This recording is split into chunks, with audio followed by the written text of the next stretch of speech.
Ladies and gentlemen, please welcome former Governor of South Carolina and Ambassador to the United Nations, Nikki Haley.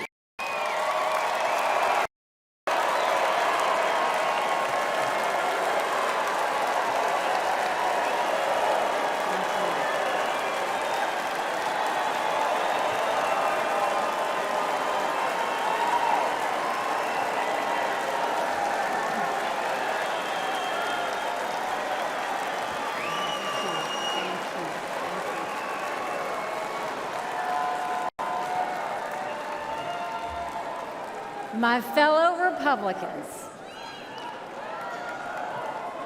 President Trump asked me to speak to this convention in the name of unity.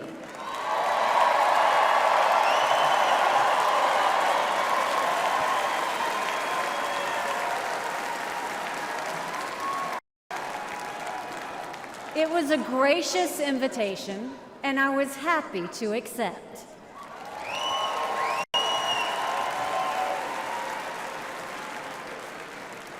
I'll start by making one thing perfectly clear.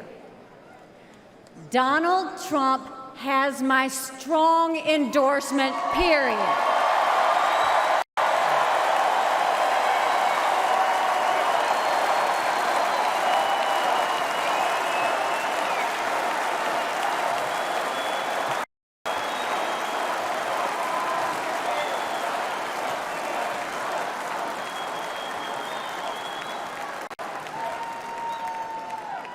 Our country is at a critical moment.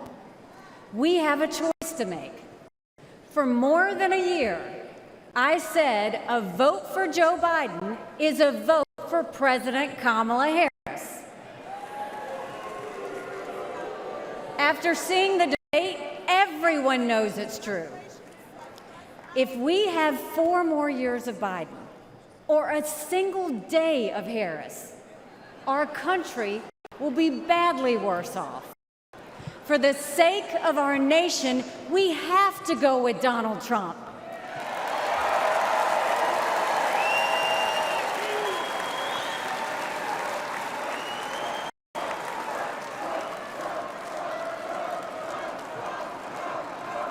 But there's more to it than that. We should acknowledge that there are some Americans who don't agree with Donald Trump 100% of the time. I happen to know some of them. And I want to speak to them tonight.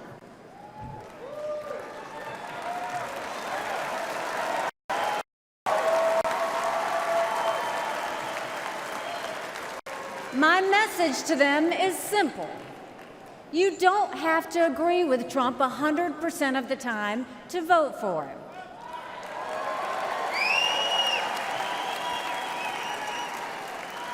Take it from me, I haven't always agreed with President Trump.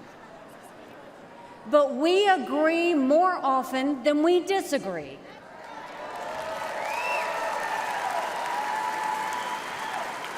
We agree on keeping America strong.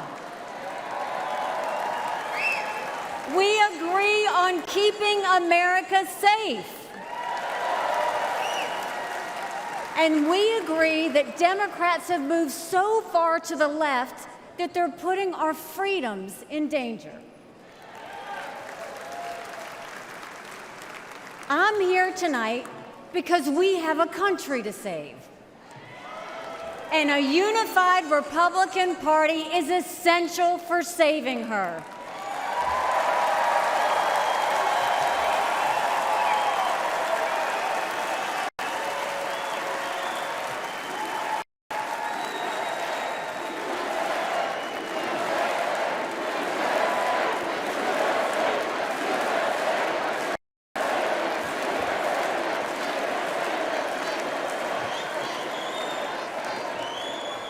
For those who have some doubts about President Trump, I want to tell you a few things about the Commander-in-Chief I know and worked with. As Ambassador to the United Nations, I had a front row seat to his national security policies. We sure could use those again.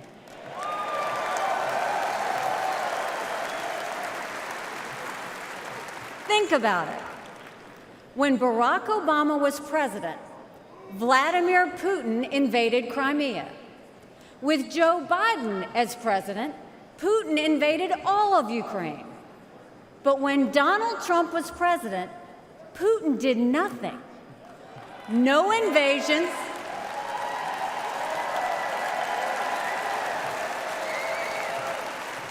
No invasions, no wars. That was no accident. Putin didn't attack Ukraine because he knew Donald Trump was tough. A strong president doesn't start wars. A strong president prevents wars.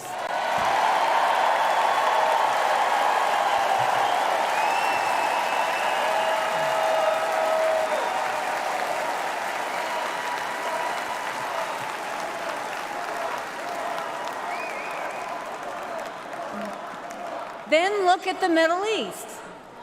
Every problem in that part of the world can be laid at the feet of Iran. The dictators who chant death to America are the bankrollers and weapons suppliers for Hamas and Hezbollah. They're behind the barbaric massacres and the hostage-taking. Once again, compare Trump and Biden. Trump got us out of the insane Iran nuclear deal.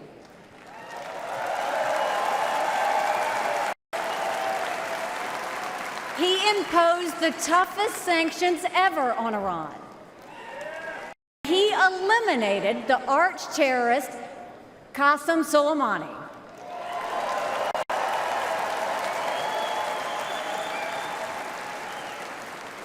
Iran was too weak to start any wars. They knew Trump meant business, and they were afraid. And then there's Joe Biden.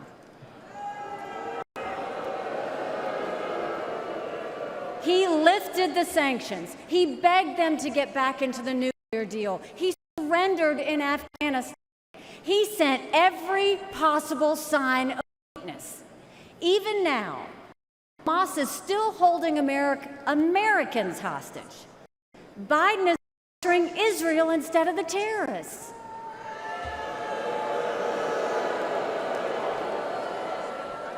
Between Israel and Hamas, Donald Trump is clear about who is our friend and who is our enemy.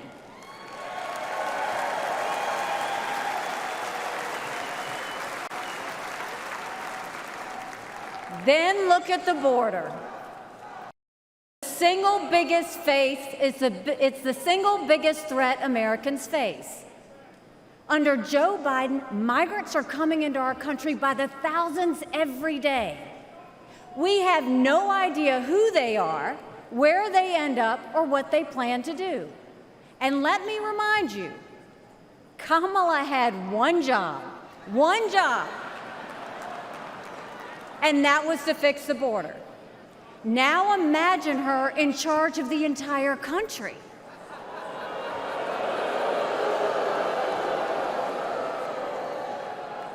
Under Donald Trump, we didn't have the border disaster we have today, and we won't when he is president again.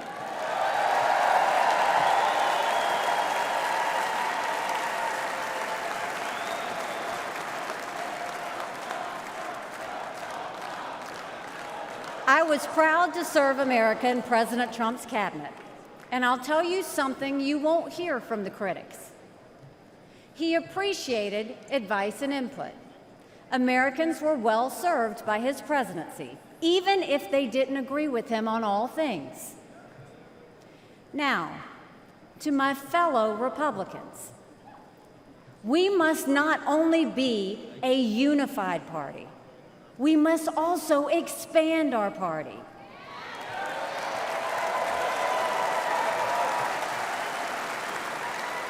We are so much better when we are bigger. We are stronger when we welcome people into our party who have different backgrounds and experiences. And we need to be strong to save America. This is a defining moment. not only for our party, but for our country. Our fellow Americans are fearful right now. Families are suffering from inflation and wages that don't keep up with prices.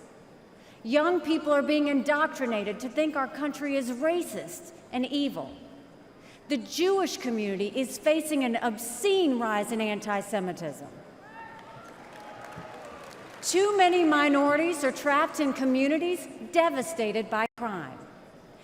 Our foreign enemies win when they see Americans hate each other. They see that today, whether it's on college campuses or in a field in Butler, Pennsylvania.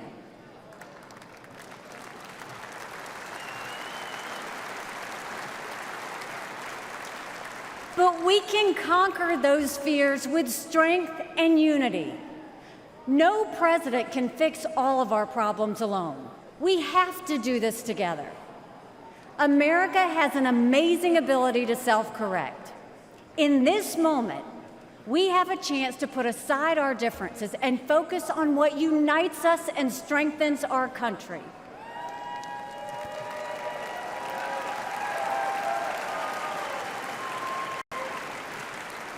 Let us join together as a party. Let us come together as a people, as one country, strong and proud. Let us show our children and the world that even on our worst day, we are blessed to live in America.